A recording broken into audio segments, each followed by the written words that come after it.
আসসালামু আলাইকুম সুপ্রিয় শিক্ষার্থীরা, আশা করছি আমাকে তোমরা শুনতে পাচ্ছ। আমাকে একটু এনশিওর করবা কমেন্টে আমাকে শোনা যাচ্ছে কিনা। যারা ক্লাসে যুক্ত হয়ে গিয়েছো তোমরা তোমাদের বন্ধু বান্ধব যারা আছে সবাইকে দ্রুত মেনশন করে দিবা। আমরা আমাদের সুপার 60 ব্যাচের ক্লাস করছি।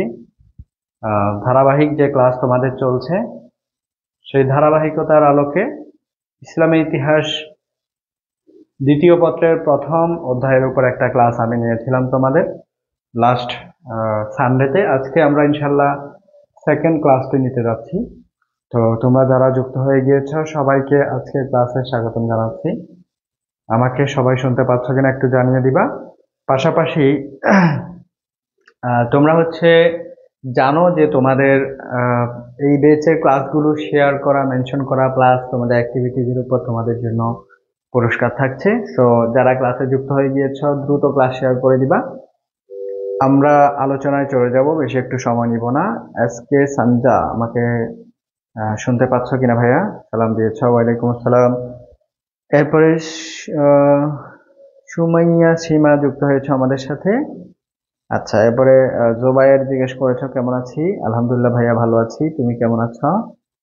আশা করছি ভালো আছো।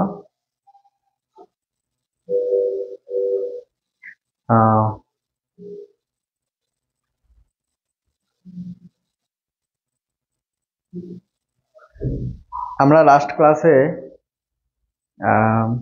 ভারতীয় উপমহাদেশে যে মুসলিম শাসন প্রতিষ্ঠা হয়েছিল সেই শাসন প্রতিষ্ঠা হওয়ার পূর্বে ভারতের অবস্থা কেমন ছিল, ভারতের সামাজিক, রাজনৈতিক, অর্থনৈতিক, ধর্মীয় অবস্থাগুলো আমরা আলোচনা করেছি, জানার চেষ্টা করেছি। আজকে আমরা এরপর থেকে আলোচনায় যাব। তানিশা তানু সালাম দিয়েছ, আমি ভালো আছি আলহামদুলিল্লাহ, তোমরাও আশা করছি ভালো আছো। তো দেরি করব না, ক্লাসে চলে যাব। আমাদের হাতে সময় খুবই কম, আমরা একটু পড়ার চেষ্টা করব। এবং তোমরা জানো তোমাদের ফাইনালের জন্য, ইয়ার ফাইনালের জন্য এটা খুবই গুরুত্বপূর্ণ একটা অধ্যায়, যেহেতু দ্বিতীয় পত্রের প্রথম অধ্যায়। এখান থেকে তোমাদের যদি যাদের শর্ট সিলেবাস তাদের মিনিমাম 2টা উদ্দীপক এখান থেকে থাকে, আর যাদের ফুল সিলেবাস তারা একটা হলেও এখান থেকে পাবা। ঠিক আছে? তো ক্লাস করলে আশা করি তোমার সকল কনফিউশন ক্লিয়ার হয়ে যাবে। একটু ক্লাসে মনোযোগী থাকবা। আর উপস্থিতি খুবই কম, একটু বাকিদেরকে মেনশন করে দাও কমেন্টে যেন ক্লাসে চলে আসে। হ্যাঁ, কারো কোনো প্রশ্ন থাকলে অবশ্যই আমাকে বলবা, আমাকে করবা। আর একটু আমাকে তোমরা জানাও ভারতের মুসলিম শাসন প্রতিষ্ঠার পূর্বে ভারতের যে সামাজিক অবস্থা আমরা আলোচনা করেছি, সেই সামাজিক অবস্থায় কয় ধরনের শ্রেণী বিভাজন ছিল? প্রাচীন হিন্দু সমাজে কয়টা শ্রেণী ছিল? একটু কি বলতে পারবা? একটু দ্রুত করতে হবে।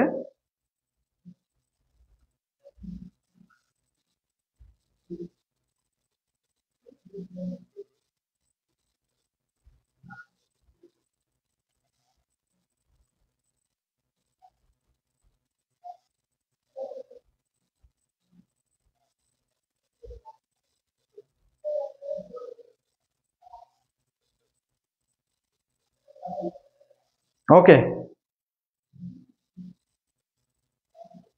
হ্যাঁ, তানিশা তানু, জাকিয়া সুলতানা, ঋতু এবং এস কে সানজা, তোমরা সঠিক উত্তর দিয়েছো। অর্থাৎ আমাদের মনে আছে ব্রাহ্মণ, ক্ষত্রিয়, বৈশ্য, শূদ্র, এই চারটা শ্রেণী ছিল। আজকে আমরা এরপর থেকে আলোচনায় যাব।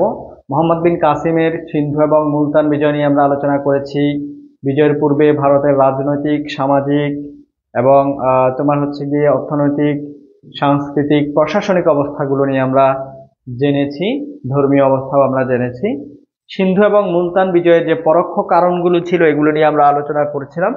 পরোক্ষ কারণগুলো আমরা আলোচনাও করেছি। আমরা আজকে প্রত্যক্ষ কারণটা একটু ভালোভাবে আলোচনা করব। একটু খেয়াল করো, দেখো, পরোক্ষ কারণের মধ্যে রয়েছে মুসলমানদের সম্প্রসারণ নীতি। মুসলমানদের সম্প্রসারণ নীতি অর্থাৎ তারা ইসলামী সাম্রাজ্য সম্প্রসারণের যেই নীতি পোষণ করতো সেটা একটা কারণ, এবং ইসলাম প্রচার এটা আরেকটা অন্যতম কারণ। ইসলামী আদর্শ এবং ইসলামী মতাদর্শকে ছড়িয়ে দেওয়ার জন্য, ইসলাম প্রচারের জন্য মুসলমানরা অর্থাৎ মোহাম্মদ বিন কাসিম সহ তৎকালীন যে মুসলিম সেনাপতিরা ছিল, উমাইয়া খলিফা ওয়ালিদ বিন আব্দুল মালিক সহ, তাদের সেই ইসলাম প্রচারের চিন্তা চেতনার এটা একটা ফসল। এরপরে ধন সম্পদ অর্জন, ভারত একটা ধন সম্পদের, ধন প্রাচুর্যের জায়গা ছিল, তোমরা জানো। এরপরে সিন্ধুর রাজনৈতিক অস্থিরতা, যেহেতু ভারত কোনো তোমার হচ্ছে কেন্দ্রীয়ভাবে শক্তিশালী ছিল না, কেন্দ্রীয় সার্বভৌমত্ব বা ঐক্য ছিল না, তারই সুবাদে সিন্ধুর রাজনৈতিক অস্থিরতা যেটা চলছিল, এবং সিন্ধুর রাজা যে ছিল দাহির, তার নিষ্ঠুরতা, তার যে অত্যাচার, কেমন, এবং নেতিবাচক যে সকল কার্যকলাপ ছিল, অর্থনৈতিক বিপর্যয়, বর্ণপ্রথার যে কুপ্রভাব ইত্যাদি বিভিন্ন কারণে সেখানে অভিযান পরিচালনা করা হয়েছিল, সেই সুযোগটা নেওয়া হয়েছিল। হাজ্জাজ বিন ইউসুফের সাম্রাজ্যবাদী নীতি। এরপরে হচ্ছে সীমান্তের সুরক্ষার জন্য আরব বিদ্রোহীদের আশ্রয়দান, অর্থাৎ হাজ্জাজ বিন ইউসুফ তিনি ছিলেন ইরাকের গভর্নর। তার শাসনে অতিষ্ঠ হয়ে ইরাকের কিছু নাগরিক, আশা করি তোমরা বুঝতে পারছো ক্লিয়ারলি আমি যেটা বলছি, যে হাজ্জাজ বিন ইউসুফ তিনি ইরাকের গভর্নর ছিলেন। তার শাসনে অতিষ্ঠ হয়ে কিছু নাগরিক কি করেছিল, তারা ইরাক থেকে পালিয়ে সিন্ধুতে গিয়ে রাজা দাহিরের আশ্রয় গ্রহণ করেছিল। এবং তোমার হচ্ছে গিয়ে হাজ্জাজ বিন ইউসুফ তাদেরকে যখন ফেরত দিতে বলেছিলেন, দাহির সেটা অস্বীকার করেছিল, অর্থাৎ তাদেরকে ফেরত দিতে অস্বীকৃতি জানিয়েছিল। তো দূত মারফত তাদেরকে ফেরত চাইলে দাহির ফেরত দেয় নাই, এটা একটা কারণ। পারস্যবাসীকে সাহায্য দান, এটা আরেকটা কারণ। আরবরা যখন পারস্য আক্রমণ করেছিল, পারস্য এটা ইরান, পারস্য বা ইরান, যেটাকে বর্তমানে ইরান বলা হয়, পারস্য। তো এই পারস্য সাম্রাজ্য যখন আরবরা আক্রমণ করেছিল, তখন হচ্ছে দাহির কি করেছিল, পারস্যবাসীকে সাহায্য করেছিল আরবদের বিরুদ্ধে। মহিমা চৌধুরী সালাম দিয়েছো, আলহামদুলিল্লাহ ভালো আছি। জান্নাত ইসলাম মরিয়া আমাদের সাথে আছো, মিতিল আক্তার, জাফর মিয়া, সবাই ক্লাসটা শেয়ার করে দিবা। আচ্ছা, আমাকে একটু জানাও কে কোত্থেকে আজকে আমাদের সাথে ক্লাস করছো, অর্থাৎ তোমাদের জেলাটা বলবা, কোন জেলা থেকে আছো, কে কোন জেলা থেকে ক্লাস করছো একটু জানিয়ে দাও কমেন্টে, পাশাপাশি ক্লাসটা শেয়ার করে দাও। হ্যাঁ, এরপরে আসো আমরা নেক্সট, এটা হচ্ছে আমাদের প্রত্যক্ষ কারণ বা মূল কারণ। এই যে মুসলমানদের বা মোহাম্মদ বিন কাসিমের সিন্ধু এবং মুলতান বিজয়ের প্রত্যক্ষ কারণ, ডিরেক্ট কজ বা রিজন। একটু খেয়াল করি আমরা এটা ভালোভাবে মনোযোগ দিয়ে। ওকে, দেখো, কতিপয় আরব বণিক বা ব্যবসায়ী, তারা ব্যবসা উপলক্ষে, আচ্ছা, কতিপয় আরব ব্যবসায়ী বা বণিক তারা ব্যবসা উপলক্ষে সিংহল, যেটাকে বর্তমানে শ্রীলঙ্কা বলা হয়। শ্রীলঙ্কা চিনো তোমরা? হ্যাঁ, অবশ্যই চিনবা, যেহেতু বাংলাদেশ ক্রিকেট টিম শ্রীলঙ্কার সাথে অনেক ম্যাচ খেলে, তো খেলার সুবাদে হলেও চেনার কথা। ব্যবসা বাণিজ্য উপলক্ষে সিংহলে এসে তারা মৃত্যু মুখে পতিত হয়। তো তাদের পরিবারকে, বিশেষ করে তাদের কন্যাদেরকে সিংহল রাজ বা শ্রীলঙ্কার যিনি রাজা ছিলেন, সেই সিংহল রাজ জাহাজে করে হাজ্জাজ বিন ইউসুফের নিকট পাঠিয়ে দিচ্ছিলেন। যারা মৃত্যু মুখে পতিত হয়েছিল তাদেরকে, বিশেষ করে তাদের কন্যাদেরকে জাহাজে করে হাজ্জাজ বিন ইউসুফ বা ইরাকের গভর্নর যিনি ছিলেন তার কাছে পাঠিয়ে দিচ্ছিলেন। কিন্তু সিন্ধুর দেবল বন্দরে যখন আসলো জাহাজগুলো, কোথায় আসলো? সিন্ধু হচ্ছে একটা রাজ্য ছিল, মনে আছে না? তোমাদের পড়িয়েছি যে। এবং এই সিন্ধু রাজ্যের দেবল বন্দরে যখন এসে পৌঁছালো, এই দেবল বন্দরে আসার পর জাহাজগুলো জলদস্যু কর্তৃক লুণ্ঠিত হলো বা আক্রান্ত হলো। কেমন? জাহাজগুলো। তো হ্যাঁ, আশা করি বুঝতে পারছো। তানিশা তানু আমাদেরকে চট্টগ্রাম থেকে দেখছে, ভেরি গুড। তানিশা আক্তার আছে টাঙ্গাইল থেকে, সিনহা সুলতানা চিটাগং, জান্নাতুল ইসলাম মরিয়া ব্রাহ্মণবাড়িয়া, মহিমা চৌধুরী চট্টগ্রাম থেকে, সিরাতুল মুস্তাকিম কুড়িগ্রাম, আঞ্জুমান আভা রংপুর। আসলে দেখতে ভালোই লাগে যে তোমরা হচ্ছে দেশের বিভিন্ন প্রান্ত থেকে, বিভিন্ন জেলা থেকে আমাদের সাথে যুক্ত আছো। অনলাইন প্ল্যাটফর্মের এটা একটা অনেক বড় সুবিধা যে আমরা যে কোনো প্রান্ত থেকে from any distance we can connect to each other, তাই না? শহীদুল ইসলাম সালাম দিয়েছ, কি অবস্থা শহীদুল? আশা করছি ভালো আছো।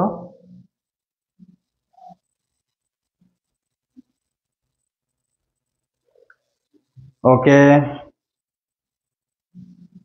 শহীদুল আমাদের সাথে চট্টগ্রাম থেকে আছে, ভেরি গুড।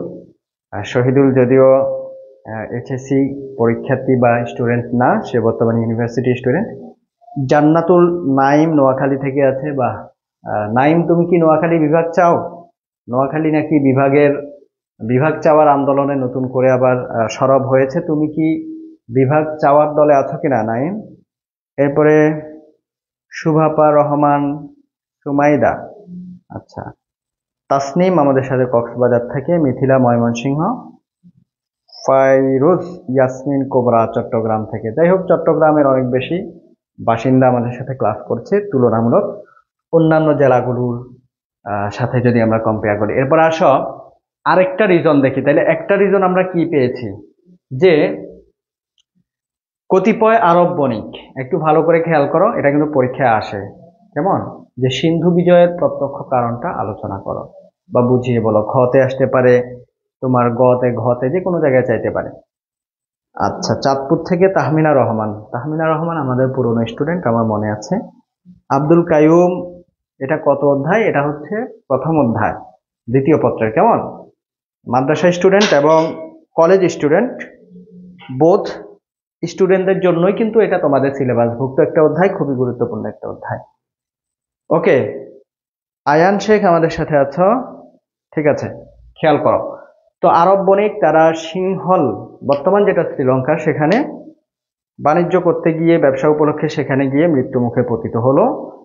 এবং সিংহল রাজ বা শ্রীলঙ্কার তখন রাজা যিনি ছিলেন, তিনি তাদেরকে জাহাজে করে, বিশেষ করে কন্যা যারা বা নারী যারা ছিল, তাদেরকে হযরত বিন ইউসুফের কাছে পাঠিয়ে দিচ্ছিলেন।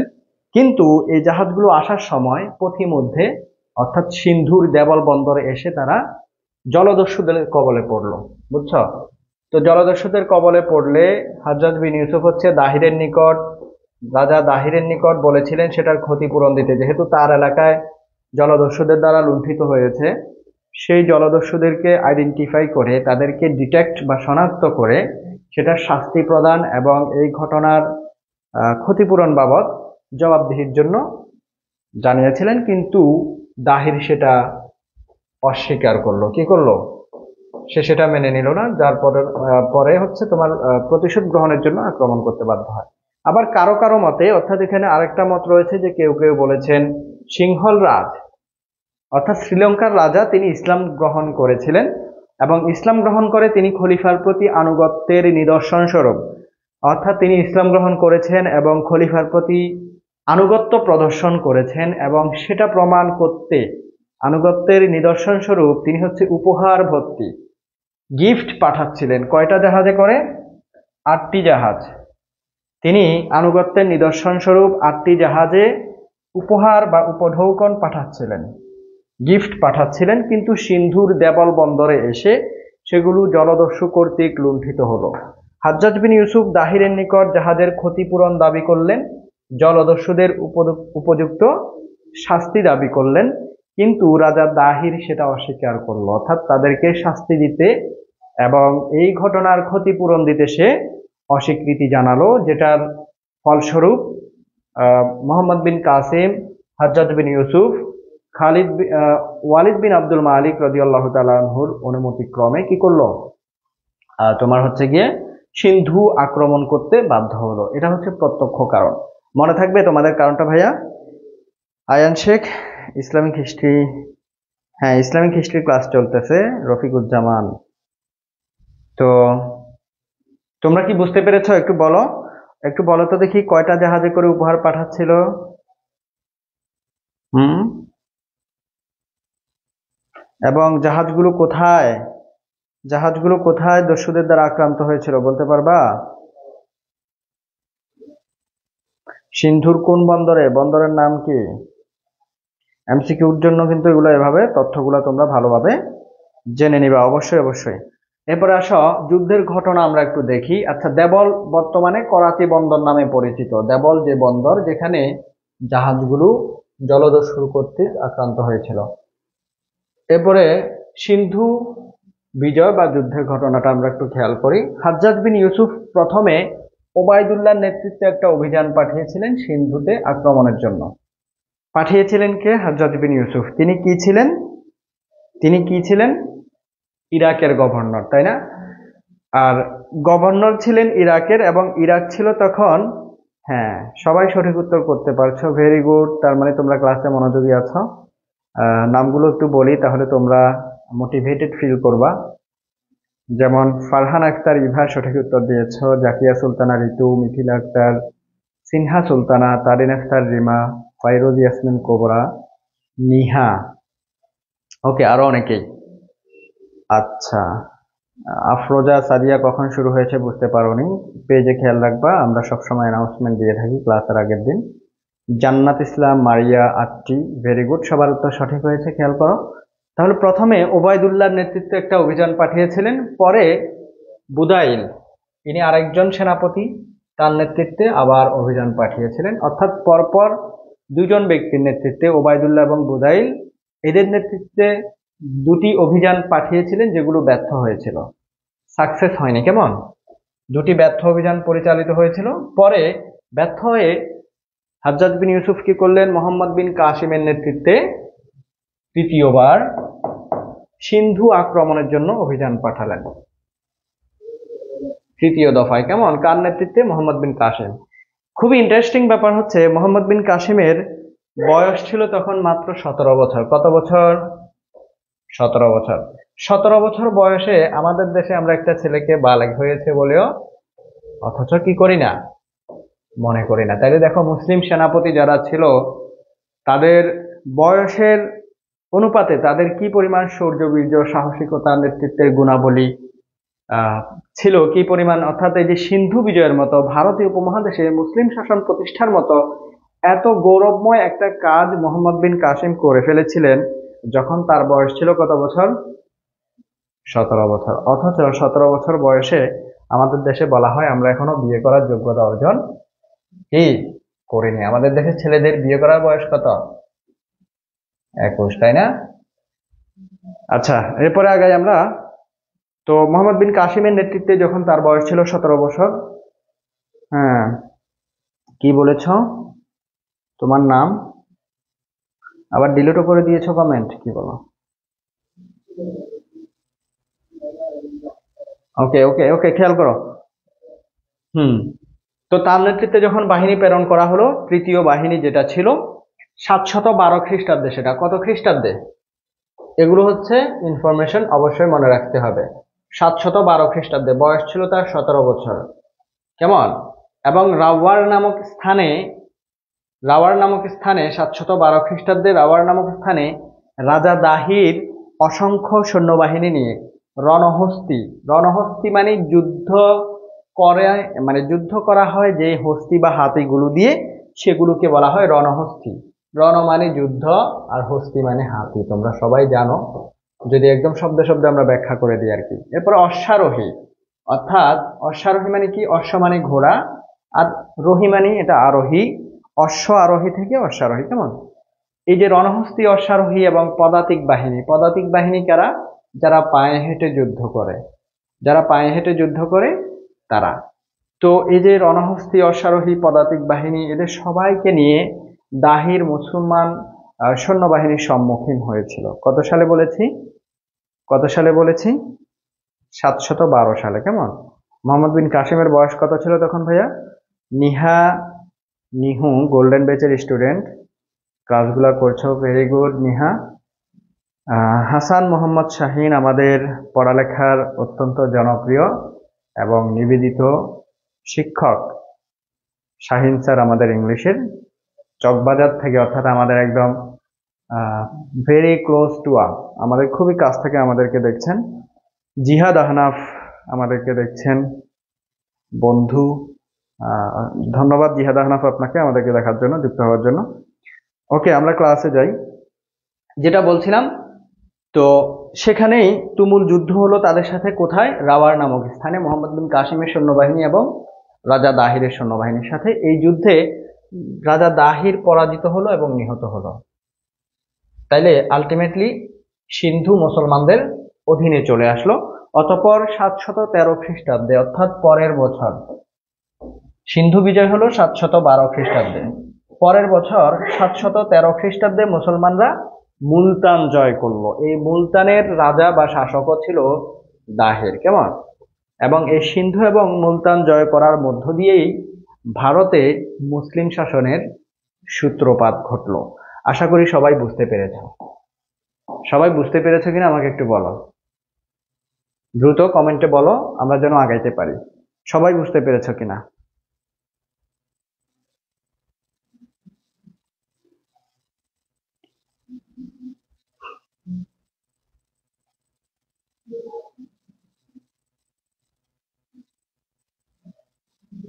ওকে, রায়ান বাইজিদ ক্লিয়ার। তানিশা আক্তার, রায়ান বাইজিদও আমাদের স্টুডেন্ট। আচ্ছা ঠিক আছে, আমরা এরপরে দেখি। দেখো, যুদ্ধ কৌশলটা একটু খেয়াল করো। দেবলের যিনি শাসক ছিলেন, দেবল যে বন্দরের কথা আমরা বলেছি, যেখানে মূলত মুসলমানদের জাহাজগুলো জলদস্যুদের দ্বারা আক্রান্ত হয়, যেখানে আক্রমণের শিকার হয়, সেই দেবলের শাসক ছিল দাহিরের ভ্রাতুষ্পুত্র। কেমন? তো দেবলে একটি বড় মন্দিরের উপর একটি লাল পতাকা উড়ানো হতো। একটু খেয়াল করো, এই পতাকাটা কেন উড়ানো হতো? খুবই মজার একটা ব্যাপার আছে। পতাকাটা মূলত উড়ানো হতো এই জন্য যে দেবলবাসী যারা ছিল তারা ধারণা করত পতাকাটা যতদিন উড়বে, এই লাল পতাকাটা যতদিন উড়বে ততদিন দেবল কি থাকবে? সুরক্ষিত থাকবে, দেবল সেফ থাকবে। বুঝছো? ততদিন সুরক্ষিত থাকবে। তো আরবরা যখন আক্রমণ করলো, তারা প্রথমেই কি করলো? পতাকাটা ধ্বংস করলো। এই পতাকাটা যখন, দেবলবাসীর ধারণা ছিল এই পতাকা যতদিন কি থাকবে? মাথা উঁচু করে থাকবে, যতদিন এই পতাকা উড়বে ততদিন দেবলবাসী সুরক্ষিত থাকবে, দেবলের পরাজয় হবে না বা সম্ভব নয়। তাই আরবরা কৌশল অবলম্বন করে সেখানে প্রথমেই সেই পতাকাটা কি করলেন? ধ্বংস করলেন, যার ফলে একটা ভীতিজনক অবস্থার সৃষ্টি হলো।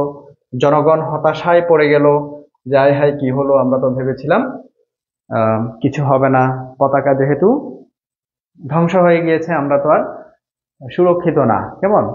এই যে মোহাম্মদ বিন কাসিম দেবলে একটি মসজিদ নির্মাণ করলেন, একজন মুসলিম শাসক নির্বাচিত করে তিনি কিছু সৈন্য রেখে দেবল ত্যাগ করলেন। অর্থাৎ আলটিমেট কথা হচ্ছে কি, মোহাম্মদ বিন কাসিম জয় করেছিলেন, বাট সেখানে স্টে করেন নাই। কিছু সৈন্য রেখে একজন মুসলিম শাসকের অধীনে দিয়ে তিনি কি করেছিলেন? দেবল ত্যাগ করেছিলেন। দাহিরের সৈন্য দেখো, দাহিরের সৈন্য ছিল 50,000 এই যুদ্ধে। কত? 50,000। দাহিরের সৈন্য ছিল 50,000 এবং হাতিতে চড়ে যুদ্ধ পরিচালনা করেছিল রাজা দাহির। হাতিতে চড়ে যুদ্ধ পরিচালনা করেছিল। আরব বাহিনীর তীরের আঘাতে সে মাটিতে পড়ে যায়। আরব বাহিনী যখন তীর নিক্ষেপ করা শুরু করে বৃষ্টির মতো, তীরের আঘাতে সে মাটিতে পড়ে যায়। সে উঠে পুনরায় যুদ্ধ করার চেষ্টা করে, যুদ্ধ লিপ্ত হয়, মাথায় তরবারির আঘাত পায় পরবর্তীতে, যার ফলে মৃত্যুবরণ করে। তার স্ত্রী ছিল রানী বাই। একটু বলো তো আমাকে দেখি, দাহিরের স্ত্রীর নাম কি ছিল? সবাই একটু কমেন্টে বলো, খুবই গুরুত্বপূর্ণ নামটা। রাজা দাহিরের স্ত্রীর নাম কি ছিল? রানী বাই। তোমাদের এমসিকিউর জন্য গুরুত্বপূর্ণ, পরীক্ষা আসে। কেমন? এরপরে দেখো, রানীবাই যখন দেখলো যে পরাজয় অনিবার্য, সে যখন নিশ্চিত হলো যে আসলে আর বাঁচা সম্ভব না, দাহিরও মৃত্যুবরণ করেছে, 50,000 সৈন্য নিয়েও মোহাম্মদ বিন কাসিমের বাহিনীর সামনে দাঁড়াতে পারলো না। আরব যে সকল তোমার হচ্ছে গিয়ে যোদ্ধা ছিল, তাদের তীরের আঘাতে যখন দাঁড়াতে পারছিল না, পরাজয় যখন অনিবার্য, সে তখন 15,000 সৈন্য নিয়ে রাওয়ার দুর্গে অবস্থান করলো এবং সেখান থেকে প্রতিরোধের চেষ্টা করলো। কিন্তু সেখান থেকে প্রতিরোধ করার চেষ্টা করেও সে ব্যর্থ হলো। দেখো, যুদ্ধটা হয়েছিল কোথায়, আমরা কিন্তু শুরুতেই বলেছি যে রাওয়ার নামক স্থানে। এবং দাহির যখন মারা গেল, তার স্ত্রী রানীবাই সে কি করলো, 15,000 সৈন্য নিয়ে দুর্গে ঢুকে গেল এবং দুর্গ থেকে প্রতিরোধ করার চেষ্টা করছিল। কেমন? তবে সেখান থেকেও ব্যর্থ হলো। পরে যে সকল নারীরা ছিল সেখানে, তাদের প্রতি সে একটা জ্বালাময়ী বক্তব্য দিল। সেটা কি বক্তব্যটা আমরা এখানে কোট করেছি, খেয়াল করো। আমাদের সম্মান শেষ, আমাদের সম্মান কি শেষ, অর্থাৎ আমাদের আর বাঁচা সম্ভব না, আমাদের প্রাণদণ্ড অনিবার্য। প্রাণদণ্ড মানে হচ্ছে আমাদের মৃত্যুদণ্ড বা আমাদের মৃত্যু অনিবার্য। যদি আরো সহজ করে বলি, পালানোর কোনো সুযোগ নেই, আমাদের আর পালানোর কোনো পথ খোলা নেই, আমাদের সম্মান শেষ। অর্থাৎ আমরা যদি ধরা পড়ি, আমাদের তো বীরের বেশে আমরা আর মরতে পারছি না, তাই না? এবং আমাদের যে মৃত্যু অনিবার্য, এটাও কি চিরসত্য, আমাদের হাতে এখন পালানোর কোনো পথ নেই।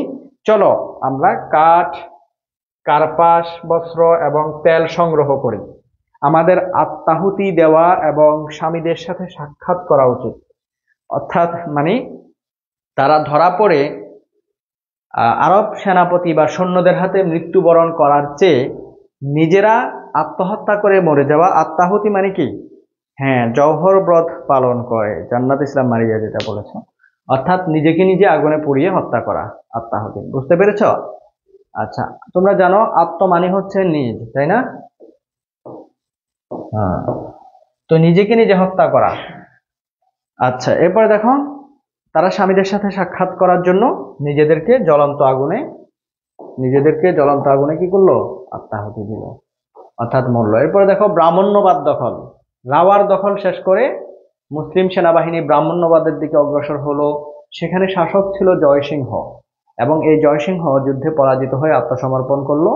এখানে দাহিরের অপর স্ত্রী, তাইলে দাহিরের এক স্ত্রীর নাম আমরা জেনেছি রানীবাই, তোমরা অনেকেই কমেন্টে বলেছ। আরেক স্ত্রীর নাম হচ্ছে লোদি। নাম কি? লোদি। এবং তার দুই কন্যা ছিল সূর্য দেবী এবং পরিমল দেবী। তাহলে দাহিরের আমরা দুজন স্ত্রীর নাম জেনেছি। কেমন? এরা হচ্ছে স্ত্রী, কন্যা না। আবার একজন হচ্ছে রানীবাই, এখানে হবে। এরপরে হচ্ছে লোদি। কেমন? এবং তার দুজন কন্যা ছিল, এরা হচ্ছে স্ত্রী। তার দুজন কন্যা ছিল। কন্যা কে কে? একজন হচ্ছে সূর্য দেবী। এই কন্যাদেরকে নিয়ে আরেকটা মজার ঘটনা আছে, তোমরা একটু পরে হয়তো দেখবা। আরেকজন হচ্ছে পরিমল দেবী। কারণ মোহাম্মদ বিন কাসিমকে কোন ঐতিহাসিক বলেছেন যে মোহাম্মদ বিন কাসিমকে যে কারণে মৃত্যুবরণ করতে হয়েছিল, বা তাকে যে কারণে খলিফা ওয়ালিদ বিন আব্দুল মালিক যে কারণে তাকে হত্যা করেছিলেন, বা তার মৃত্যুর পিছনে এই তোমার হচ্ছে দাহিরের দুজন কন্যা দায়ী রয়েছেন। কিভাবে সেটা একটু পরে দেখবা, খেয়াল করো। তাইলে এখানে ব্রাহ্মণ্যবাদ দখলের পর এখান থেকে দাহিরের অপর স্ত্রী লোদি এবং তার দুই কন্যা, নাম কি? সূর্য দেবী, পরিমল দেবী। এমসিকিউতে আসে কিন্তু, কি নাম বলেছি? সূর্য দেবী, পরিমল দেবী, মনে থাকবে আশা করি। তো এই দুজনকে সহ বন্দী করে নিয়ে যায়। এরপরে আরর দখল করে। আরর ছিল সিন্ধুর রাজধানী। সিন্ধুর রাজধানী কি? খুবই গুরুত্বপূর্ণ অনেকগুলো তথ্য আমরা এখান থেকে পাচ্ছি এমসিকিউর জন্য। আরর ছিল সিন্ধুর রাজধানী। অনেক সময় অররও বলা হয়, অরর বলুক আরর বলুক, কথা একই। সিন্ধুর রাজধানী ছিল এটা। এবং এখানে দাহিরের পুত্র কুফির সাথে কিছু সময় যুদ্ধ হয় মুসলমানদের। মোহাম্মদ বিন কাসিম চূড়ান্তভাবে এখানেও কি হন? বিজয়ী হন। দাহিরের পুত্রের নাম কি বলেছি? কুফি, তাই না? এবার দেখো, মুলতান দখল হয় 713 সালে, এটা আমরা আলোচনা করেছি। সিন্ধু বিজয় সম্পন্ন করার পর মুসলিম সেনাবাহিনী মুলতানের দিকে অগ্রসর হলো। মুলতানের হিন্দুরা 2 মাস সেখানে প্রতিরোধ গড়ে তুললো। 2 মাস প্রতিরোধ গড়ে তুলে অবশেষে তারা সেই প্রতিরোধ ধরে রাখতে ব্যর্থ হয়, মুসলিম বাহিনীর কাছে পরাজিত হয়। বুঝতে পেরেছেন সবাই?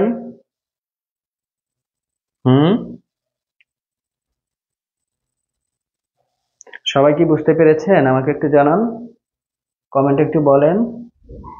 বইয়ে অরর দেওয়া আছে, আমি তো বলেছি অরর হোক আরর হোক কোনো প্রবলেম নাই, কথা একই, একটা হইলেই হয়েছে, ঠিক আছে? অরর হইলেও সিন্ধুর রাজধানী, আরর হইলেও সিন্ধুর রাজধানী। কোথাও আরর দেওয়া কোথাও অরর দেওয়া এগুলো ব্যাপার না। আলোর দেওয়া আছে, আলো তো হবে না, আলোর হবে না, কেমন? আলোর কেন হবে? আলোর হবে না। আচ্ছা, এবার দেখো মোহাম্মদ বিন কাসিমের মৃত্যুর ঘটনাটা কিছুটা ইন্টারেস্টিং, তবে এখানে কয়েকটা মতামত রয়েছে। এক নাম্বার, যে ঘটনাটাকে আমরা মজার বলছি, এটা অনেকে বলেছেন যে কি না, সত্য না। যাই হোক, সত্য মিথ্যা পরে আমরা আগে দেখি। ঐতিহাসিক ভিডি মহাজন এবং ঈশ্বরী প্রসাদ, এটা তারা মতামত দিয়েছেন। এই দুইজন ভদ্রলোক বা ঐতিহাসিক, তারা বলেছেন যে দাহিরের যুদ্ধবন্দী যে দুইজন কন্যা, কি কি নাম তোমাদের মনে আছে? অবশ্যই মনে থাকার কথা। রাজা দাহিরের যে দুজন কন্যা ছিল, যাদেরকে যুদ্ধে বন্দী করে নিয়ে আসা হয়েছে, কে নিয়ে এসেছিলেন? মোহাম্মদ বিন কাসেম। কোত্থেকে? ব্রাহ্মণ্যবাদ আক্রমণ করে, তাই না? সূর্য দেবী এবং পরিমল দেবী, এদেরকে যুদ্ধ করে বন্দী করে নিয়ে আসার পর এরা হচ্ছে দামেস্কের খলিফা সুলাইমানের কাছে, আচ্ছা খলিফা সুলাইমান, এটা ওয়ালিদ বিন আব্দুল মালিক, সুলাইমানের কাছে তার বিরুদ্ধে একটা অভিযোগ এনেছিল।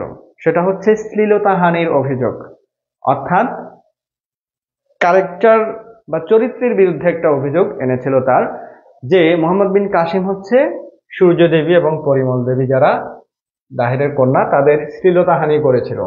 কি করেছিল? শ্লীলতাহানি করেছে।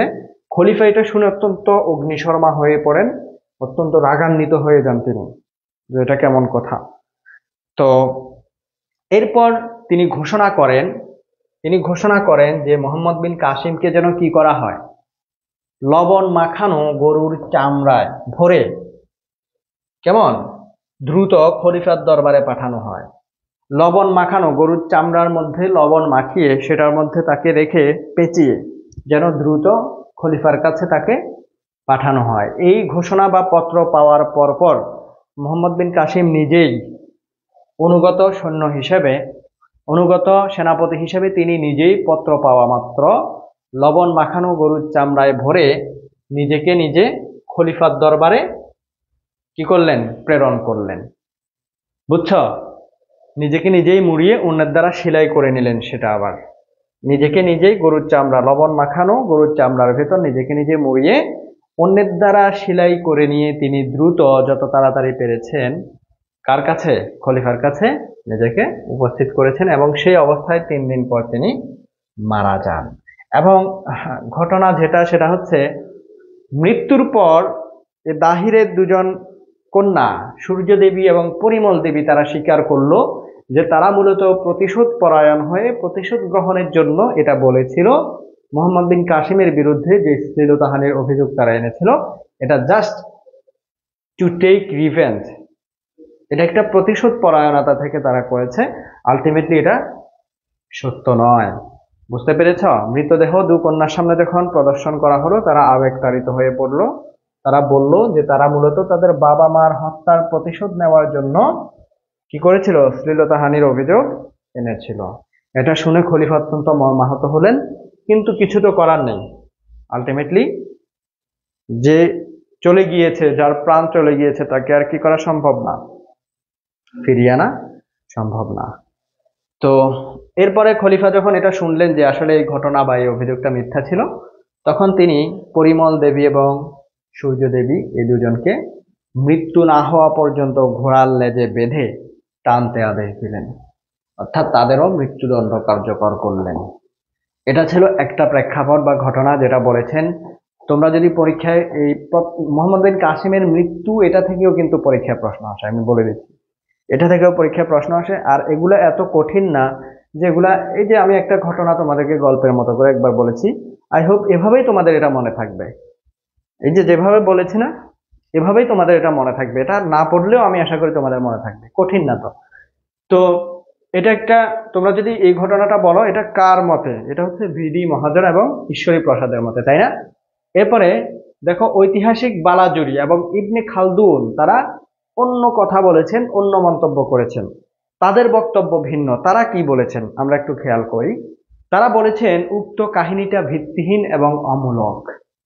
বুঝছ? তাহলে এই যে ঘটনাটা বলা হলো এটা মূলত ভিত্তিহীন এবং অমূলক। মূলত খলিফা সুলাইমান তার ব্যক্তিগত অপছন্দ বা ব্যক্তিগত আক্রোশ, ব্যক্তিগত কারণেই হচ্ছে মুহাম্মদ বিন কাসিমকে কি করেছেন, মৃত্যুদণ্ড দিয়েছেন বা তার অকাল মৃত্যু ঘটিয়েছেন। বুঝতে পেরেছ কি আমাকে একটু বলো তো সবাই।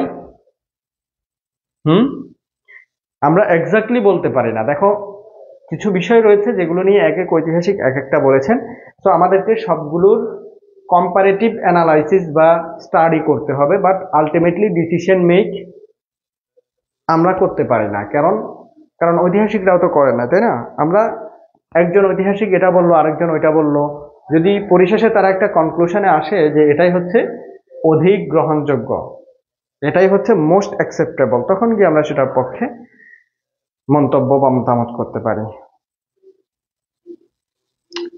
সিনহা সুলতানা জিজ্ঞেস করেছো চাটগাঁইয়া স্টারে ইসলামিক হিস্ট্রি থেকে কি কোয়েশ্চেন হবে। আমি আসলে সেটার মার্কস ডিস্ট্রিবিউশন থেকে ফুললি অ্যাওয়ার না, তবে যতটুকু জানি মনে হয় না ইসলামিক হিস্ট্রি থেকে কোয়েশ্চেন হবে।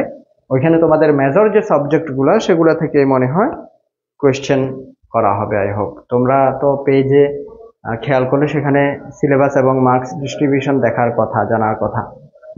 সবাই বুঝতে পেরেছো তো না? তানিশা আক্তার ক্লিয়ার, জাকিয়া সুলতানা ঋতু বুঝতে পেরেছ, জান্নাত ইসলাম মারিয়া, তাসনিম ওকে, ভেরি গুড। আচ্ছা, এবার আমরা আরবদের সফলতার কারণটা একটু জানবো। দেখো আরবরা কেন সফল হয়েছিলেন, কিভাবে সফল হয়েছিলেন। তোমাদের কি মনে আছে যে হাজ্জাজ বিন ইউসুফ কিন্তু মোহাম্মদ বিন কাসিমের পূর্বে আরো আরো দুইবার অভিযান চালিয়েছিলেন। কার কার নেতৃত্বে? ওবায়দুল্লাহ এবং বুদাইল, এমসিকিউতে কিন্তু আসে। যাই হোক, রাজা দাহিরের নৈরাজ্য, এক নাম্বার কারণ হচ্ছে রাজা দাহিরের নৈরাজ্য এবং তার কুশাসন, নিপীড়ন, অত্যাচার, তার অনৈতিক শাসন ইত্যাদির কারণে বিক্ষুব্ধ হয়ে তার জনগণ, প্রজারা কোনো সহযোগিতাই তাকে করেনি। যখন মুসলমানরা সিন্ধু আক্রমণ করলো, রাজা দাহিরকে, একটা বিষয় খেয়াল করো, সাপোজ ধরো আমাদের এই বাংলাদেশ, বর্তমানে আমাদের বাংলাদেশকে ভারত বিভিন্নভাবে হুমকি ধামকি দিচ্ছে বা আমাদের সার্বভৌমত্বের দিকে আঙুল তুলছে। তো এখন আমাদের সরকার, বর্তমান যিনি ধরো উপদেষ্টা সরকার, সাপোজ আমরা বাংলাদেশের জনগণ যদি, এই সরকার যদি মনে করে যে তারা পার্শ্ববর্তী যে কোনো any threat related to our sovereignty, আমাদের সার্বভৌমত্বের সাথে রিলেটেড যে কোনো থ্রেট সরকার মোকাবেলা করবে, এইরকম চিন্তাভাবনা করলে এবং আমরা জনগণ যদি সরকারকে সমর্থন করি, তাহলে কিন্তু এটা ইন্ডিয়ার জন্য সর্ট অফ একটা ব্যাপার। কিন্তু আমরা জনগণ যদি আমাদের এই সরকারের প্রতি সন্তুষ্ট না হই, আমরা নিজেরাই যদি বলি যে সে তো নিজেই ঠিক নাই, আমরাই তো তাকে সাপোর্ট বা সমর্থন করব না যখন অন্য কারো দ্বারা আক্রান্ত হবে, তো সেই ক্ষেত্রে কিন্তু সরকারের আসলে সফল হওয়ার সুযোগটা কম থাকে। দাহিরের ক্ষেত্রে তেমনটাই ঘটেছিল যে তার এলাকার বা তার রাজ্যের যে সকল প্রজা নাগরিক ছিল তারা তাকে সহযোগিতা করেনি। আশা করি বুঝতে পেরেছ। দেখো অসংখ্য জাট ম্যাট সৈন্য মুসলিম বাহিনীতে যোগ দিয়েছিল উল্টা, এমনকি ব্রাহ্মণ পুরোহিতগণ বিরোধিতা করেনি। বুঝছো, রাষ্ট্রের উচ্চ পদস্থ যারা তারাও কিন্তু কি করে নাই, সহযোগিতা করে না। এরপরে দেখো দাহিরের অদক্ষ সামরিক বাহিনী, কেমন একটা বড় ধরনের লিমিটেশন, যেটা হিন্দু সামরিক বাহিনীতে বা সৈন্যবাহিনীতে, যেটা আমি বলবো তাদের সামরিক বাহিনীতে যোগদানের ক্ষেত্রে কাস্ট মেনটেন করা হইতো। তোমরা তো দেখেছো যে শ্রেণী বৈষম্যটা, ক্লাস ডিফারেন্স, অর্থাৎ শুধুমাত্র ক্ষত্রিয় যারা ছিল তারা সামরিক বাহিনীতে যোগদান করতে পারত। দেখো শুধুমাত্র হিন্দু সমাজ ব্যবস্থায় কেবল ক্ষত্রিয় যারা, চারটা শ্রেণী ছিল না, ব্রাহ্মণ যারা ধর্মকর্ম করত, ক্ষত্রিয় যারা যুদ্ধ বিগ্রহ করত, বৈশ্য যারা ব্যবসা বাণিজ্যের কাজ করত, শূদ্র যারা তোমার চাষাবাদ কৃষিকাজ বা অন্যান্য কাজগুলো করত। তো যুদ্ধে অংশগ্রহণের বা সামরিক বাহিনীতে যোগদানের অ্যাক্সেস কেবল ক্ষত্রিয়দের ছিল, অন্যদের অ্যাক্সেস ছিল না। কিন্তু মুসলিম সেনাবাহিনীতে যোগদানের ক্ষেত্রে কিন্তু কোনো এরকম কি নাই, লিমিটেশনস নাই যে শুধুমাত্র এই বংশের হলে তুমি যুদ্ধ করতে পারবা, সেনাবাহিনীতে যোগ দিতে পারবা। যার ফলে হিন্দু সামরিক বাহিনী অদক্ষ ছিল, তুলনামূলকভাবে কম্পারেটিভলি মুসলিম সামরিক বাহিনীর থেকে অদক্ষ ছিল। আশা করি বুঝতে পেরেছ। এরপর দেখো ইসলামের প্রেরণা। তাহলে মুসলমানরা যে কোনো সময়, তোমরা জানো মুসলিমদের অন্যতম প্রেরণা হচ্ছে তারা মনে করে দেয়ার নাথিং টু বি লস্ট, তাদের হারানোর কিছু নেই। তারা জয়ী হলে শহীদ, সরি, তারা বাঁচলে গাজী, মরলে কি শহীদ, দুইটাই কিন্তু তাদের জন্য অ্যাচিভমেন্ট, তাই না? দুইটাই সম্মানের। তো তাদের এই যে ধর্মপ্রচার এবং ইসলামী সাম্রাজ্য বিস্তার, পাশাপাশি তাদের যে মোটিভেশন, হ্যাঁ, তারা শহীদ হোক বা বেঁচে ফিরুক, তাদের এটার পেছনে কিন্তু একটা বড় মোটিভেশন কাজ করে, যেটা তাদের দৃঢ়তা, তাদের যুদ্ধ স্পৃহাকে অনেক বেশি জাগিয়ে তোলে। আরব বাহিনীর সামরিক শ্রেষ্ঠত্ব, তাদের সুসংঘবদ্ধতা, তাদের মধ্যে যে ইউনিটি, কেমন, হ্যাঁ, তাদের মধ্যে ইউনিটি, সুসংঘবদ্ধতা, সুসজ্জিত ছিল, তারা শৃঙ্খলাবদ্ধ ছিল। ভৌগোলিক বিচ্ছিন্নতা দেখো, সিন্ধু ভারতের অন্যান্য রাজ্য থেকে বিচ্ছিন্ন ছিল অনেকটা, বুঝছো? অর্থাৎ যখন একটা রাজ্যে আক্রমণ করেছে, পার্শ্ববর্তী রাজ্যগুলো থেকে যে সহযোগিতা আসবে, তাকে যে সহযোগিতা করবে, এই সুযোগটাও খুব একটা তৈরি হয় নাই, বুঝছো? অন্যান্য রাজ্যগুলো থেকে বিচ্ছিন্ন থাকায় আকস্মিক আক্রমণে রাজা দাহির অন্য রাজ্যগুলোর কি পায় নাই, অন্য রাজ্যগুলোর সহযোগিতা খুব একটা পায় নাই। এটাও আরেকটা অন্যতম কারণ তার পরাজয়ের পেছনে। হ্যাঁ, বুঝতে পেরেছ? তো এগুলো ছিল মূলত, যেগুলো এখন বলেছি এগুলো ছিল হুম এগুলো ছিল মুসলমানদের জয়লাভের কারণ। এগুলো ছিল মুসলমানদের কি জয়লাভের কারণ এবং রাজা দাহিরের পরাজয়ের কারণ। আমরা কি একটু দ্রুত করে ফলাফলটা দেখে নিব?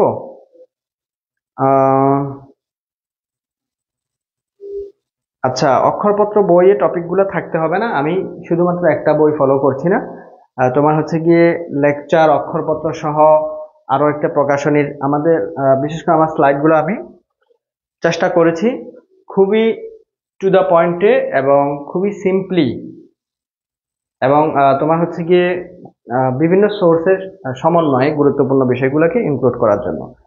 তো তোমরা জেনে থাকবে আশা করি, আমাদের খুব শীঘ্রই র্যাপিড ব্যাচ, স্পেশালি তোমাদের এইচএসসি 25 যারা আছে তাদের জন্য চালু হচ্ছে। তোমাদের ফাইনাল রিভিশন বা ফাইনাল প্রস্তুতিমূলক একটা ব্যাচ, যেটা তোমরা সেখানে যারা ভর্তি হবা, তোমরা হচ্ছে তোমাদের পরীক্ষার জন্য মোটামুটি সকল কমার্স এবং আর্টসের সকল চ্যাপ্টারের উপর, সকল বিষয়ের প্রত্যেকটা তোমাদের সিলেবাসভুক্ত চ্যাপ্টারের উপর ক্লাস পাবা। তোমাদের একটা ভালো প্রস্তুতি হবে গোছানো, আশা করি। তো যারা ভর্তি হবা হয়ে যেও। দেখো, আরবদের সিন্ধু এবং মুলতান বিজয়ের ফলাফলটা আমরা একটু দেখি। রাজনৈতিক ফলাফল কি ছিল? 1 নাম্বার ফলাফল দেখো, রাজনৈতিক ফলাফল, রাজনৈতিক স্থিতিশীলতা এবং সংহতি প্রতিষ্ঠা করতে পারেনি, সরি, মুলতান ছাড়া অন্য কোনো এলাকায় রাজনৈতিক প্রভুত্ব মুসলমানরা বিস্তার করেনি।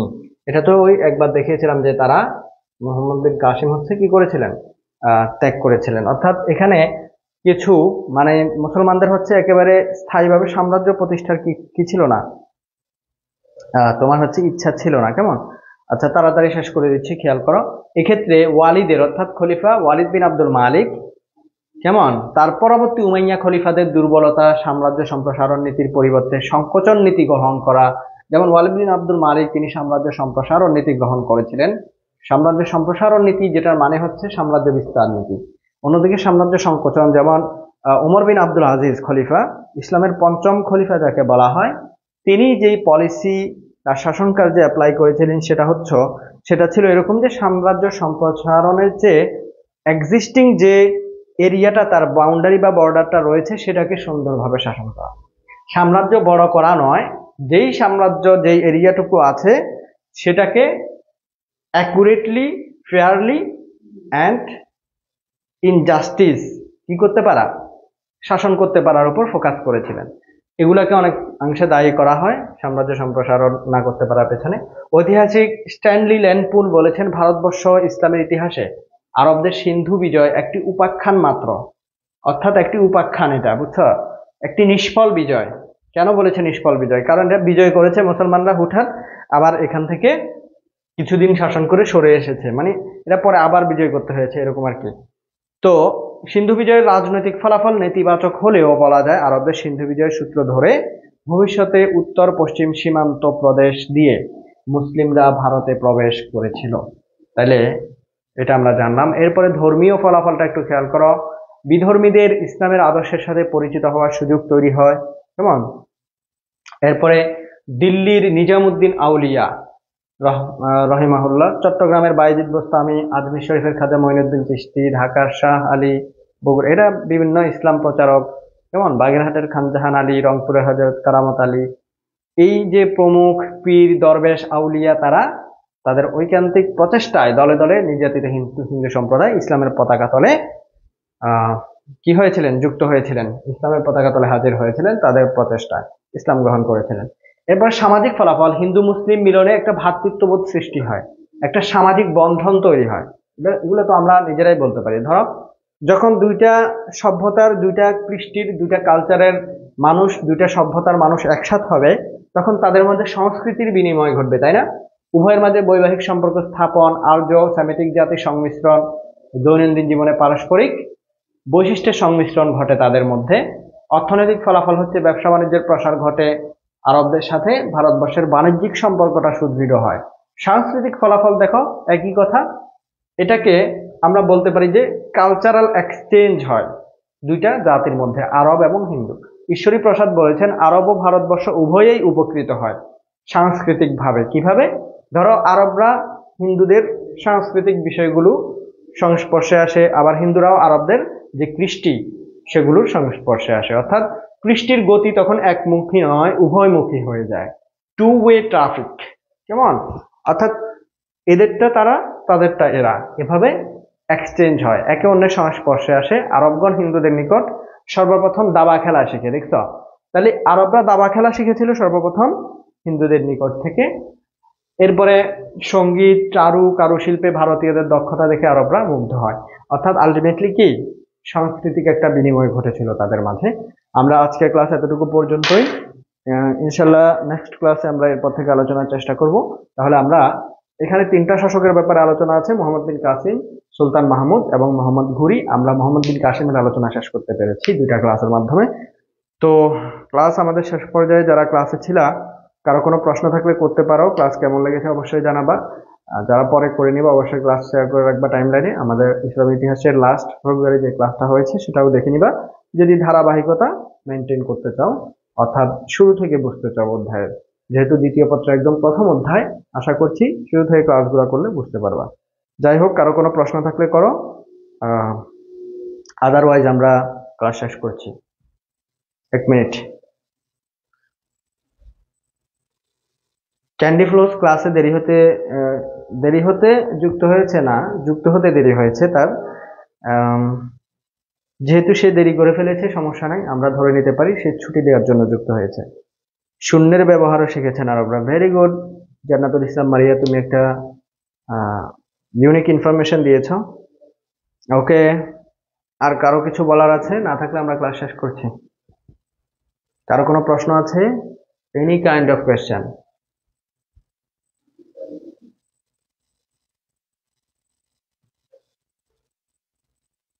ঠিক আছে, আমি আশা করছি আর কারো কোনো জিজ্ঞাসা নাই। তো সবাই ভালো থাকবা, সুস্থ থাকবা, সবার প্রতি ভালোবাসা এবং তোমার হচ্ছে আন্তরিকতা জানিয়ে ক্লাস আজকের মতো এখানে শেষ করছি। আল্লাহ হাফেজ, আসসালামু আলাইকুম।